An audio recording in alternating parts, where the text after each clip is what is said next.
महाराष्ट्रातील तमाम गोर बंजारा बांधवांना माझा जय शेवालाल, जय लकीशा बंजारा। मी रामेश्वर राठोड। आज महाराष्ट्रामध्ये बंजारा समाज रस्त्यावरची न्यायालयीन ही सगळी लढाई लढत आहे। बंजारा समाजाला एसटी आरक्षण मिळावं आणि तो आमचा अधिकार आहे, आमचा हक्क आहे। आम्हाला आमचा अधिकार आणि हक्क मिळाला पाहिजे। आम्हाला जो आरक्षण पाहिजे, एसटी आरक्षण तो मिळाला पाहिजे। म्हणून आज जवळपास महाराष्ट्रामध्ये 57 ते 58 मोर्चे झाले आणि दुसरीकडे आमची मागणी संवैधानिक आहे आणि दुसरीकडे आमच्या मोर्चाला प्रत्युत्तर मोर्चा म्हणून काही विरोधक मोर्चे करत आहे। त्या मोर्चामध्ये बंजारा समाजाला डिवचण्याचं काम करत आहे आणि ते सांगत आहे की बंजारा समाजाची मागणी ही संवैधानिक नाही। तर बंधूंनो, हा देश मी सांगतो त्यांना आणि तमाम महाराष्ट्रातील समाज बांधवांना, हा देश संविधानावरती चालतो, सगळ्यांना माहित आहे। आणि संविधान काय सांगतो? संविधान सांगतो की या देशामध्ये प्रत्येक राहणारा माणूस यांना समान हक्क, समान अधिकार मिळाला पाहिजे। हा कोण सांगतो? हा सांगतो संविधान।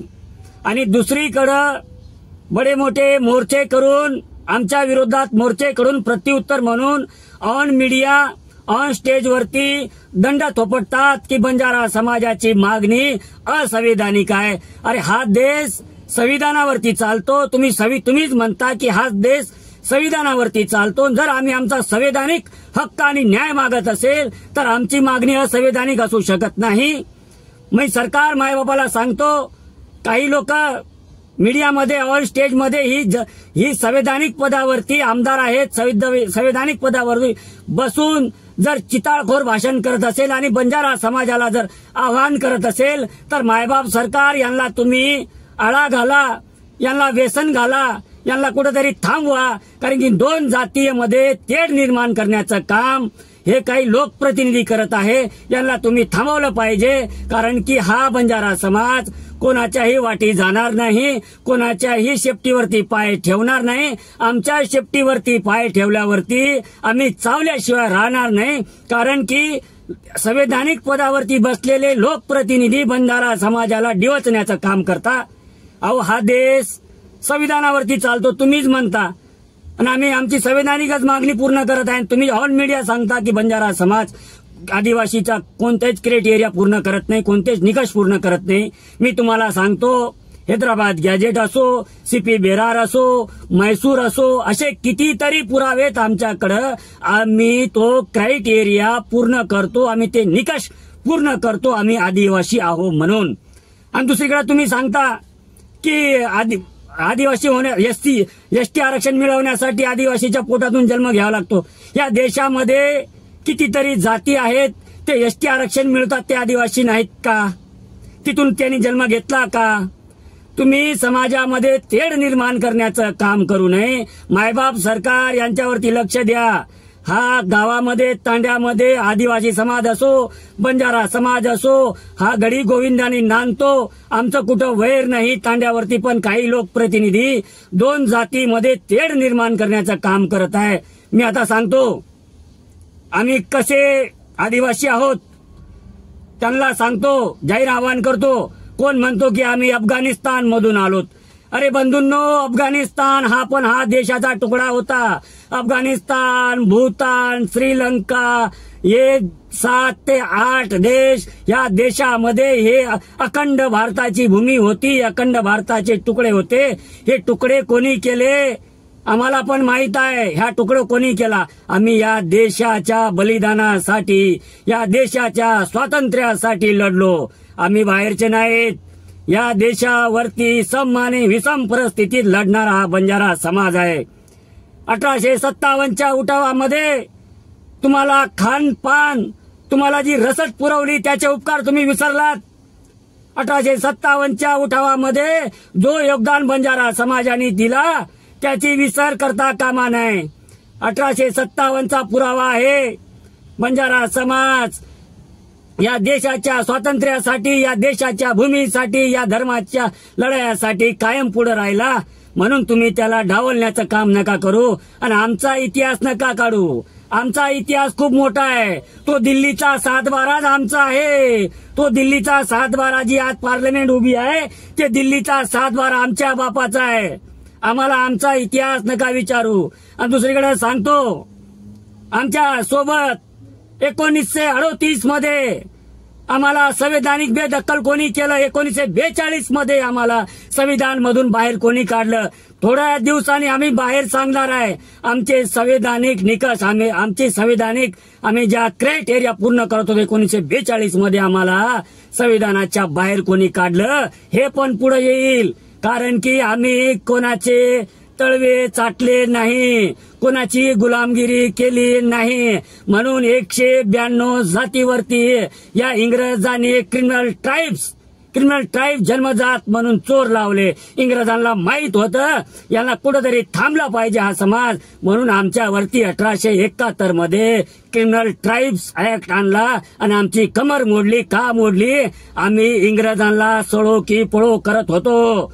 आम्ही इंग्रजाला घाबरत नव्हतो, कारण की आम्ही या देशाच्या स्वातंत्र्य लढ्यासाठी उभे होतो. इंग्रजांच्या पोटात दुखत होतं बंजारा, म्हणून त्यांनी आमच्या वरती एक कानून आणलं 1871 मध्ये. क्रिमिनल आम्हाला चोर ठरवलं. अरे जे इंग्रजासोबत होते ते इंग्रजाचे सैन्य झाले, आणि जे इंग्रजा विरुद्ध लढले ते चोर झाले. जे देशासाठी लढले ते चोर झाले, आणि जे इंग्रजाचे तळवे चाटत होते ते काय झाले? ते इंग्रजाचे सैन्य झाले.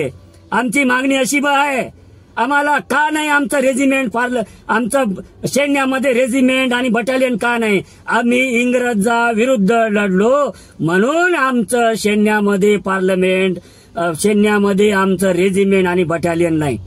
आम्ही कोणाला आमचा इतिहास खूप मोठा आहे, हळूहळू येईल. 1942 मध्ये आम्हाला कोणी बेदखल केलं हा पुढे आला पाहिजे. अरे आम्ही कोणाला घाबरत नाही, पण आम्ही संवैधानिक मार्गाने, या लोकशाहीच्या मार्गाने आमचा अधिकार आम्ही घेणार. आम्ही सुप्रीम कोर्ट असो, हायकोर्ट असो आणि बाहेरची इव्हेन असो, इव्हेन मध्ये सुद्धा जाईल. वैश्विक अन्याय आमच्यासोबत झालाय. नरेंद्र मोदी किती वेळा बोलतात की बंजारों के साथ वैश्विक अन्याय हुआ है. तो न्याय कौन करेगा भैया? बंजारों के साथ तो वैश्विक अन्याय हुआ है, तो बंजारों के साथ न्याय कौन करेगा? नरेंद्र मोदी स्वतः सांगतात, काँग्रेस स्वतः सांगते की बंजारा सोबत अन्याय झाला, बीजेपी सांगते की बंजारा सोबत अन्याय झाला. अरे आमच्यासोबत न्याय कोण करेल? आज जवळपास 150-200 वर्ष पूर्ण झाली. आमचा काळा सिक्का कोणी पुसू शकत नाही. आम्ही गुन्हा केला का? या देशाच्या स्वातंत्र्यासाठी लढलो, हे आमचा गुन्हा होता का? आज आम्हाला आमचा इतिहास विचारता, आज आम्हाला देश विचारता कुठून आले? अरे इतिहास बघा. अरे आमची जागा लकी शाह बंजारांनी काय केलं बघा. संत सेवालाल महाराजांनी काय उद्देश दिले या समाजाला? अहो भिल समाजाला आमच्याकडे पाठपुरावा आहेत. आम्ही जेव्हा रसद पुरवली 1857 मध्ये लढाईमध्ये जवळपास 100 बैलगाड्या भरून आम्ही रसद नेली. हे आमचा गुन्हा होता का? आज तुम्ही आम्हाला बेदखल म्हणता, असंविधानिक भाषा म्हणता. अरे आम्हाला तर बेदखल 1942 मध्ये केलं आणि ते आमचा गुन्हा असेल ना, तर मी सांगतो सरकारला पण सांगतो, यांना आवरा. बंजारा समाज जोपर्यंत शांत आहे आणि त्यांचे संवैधानिक आणि लोकशाही मार्गाने आम्ही आमचा लढा लढू आणि आमचा अधिकार आम्हाला आमचा जो अधिकार आहे तो मिळाला पाहिजे. आणि जोपर्यंत आमचा अधिकार आम्हाला मिळणार नाही तोपर्यंत हा बंजारा समाज शांत बसणार नाही. आम्ही पण बांगड्या घातल्या नाही. याच्यानंतर आमच्यावरती टीका अस्त्र करताना, आमच्यावरती बोलताना तोंड सांभाळून बोलावं. आमचा पण इतिहास खूप मोठा आहे. त्या ब्रिटिशला विचारा आमचा इतिहास कसा आहे, लॉर्ड मॉर्टनला विचारा आमचा इतिहास कसा आहे, तो सांगेल तुम्हाला. त्याने कितीतरी पुस्तकामध्ये उल्लेख केलेला आहे. ये बंजारो से पंगा लेना सही नहीं है. अरे आम्ही कोणाच्या बापाला घाबरलो नाही, तुम्हाला घाबरणार नाही. आणि जे संवैधानिक पदावरती बसून असंवैधानिक बोलतात त्यांना फडणवीस साहेब आळा घाला. बंजारा समाज त्यांनी शांततेने 58 मोर्चे केलेत. तो कोणाच्या नादी आणि वाटी लागत नाही. जर हा देश संविधानावरती चालत असेल, हे संविधानावरती हा देश जर चालत असेल तर यांना संवैधानिक अधिकार दिला पाहिजे, आम्हाला आमचा संविधानिक अधिकार दिला पाहिजे. याच्यानंतर बंजारा समाजावरती मी टीकास्त्र आणि कोणी जर जर करण्याचं काम केलं तर मी सहन करणार नाही. आणि ह्या जास्तीत जास्त त्या लोकांपर्यंत हा व्हिडिओ पोहोचवा, कळू द्या की आमचा इतिहास का येणाऱ्या काळामध्ये सगळा इतिहास बाहेर काढेल. मी जय हिंद, जय सेवालाल, जय महाराष्ट्र.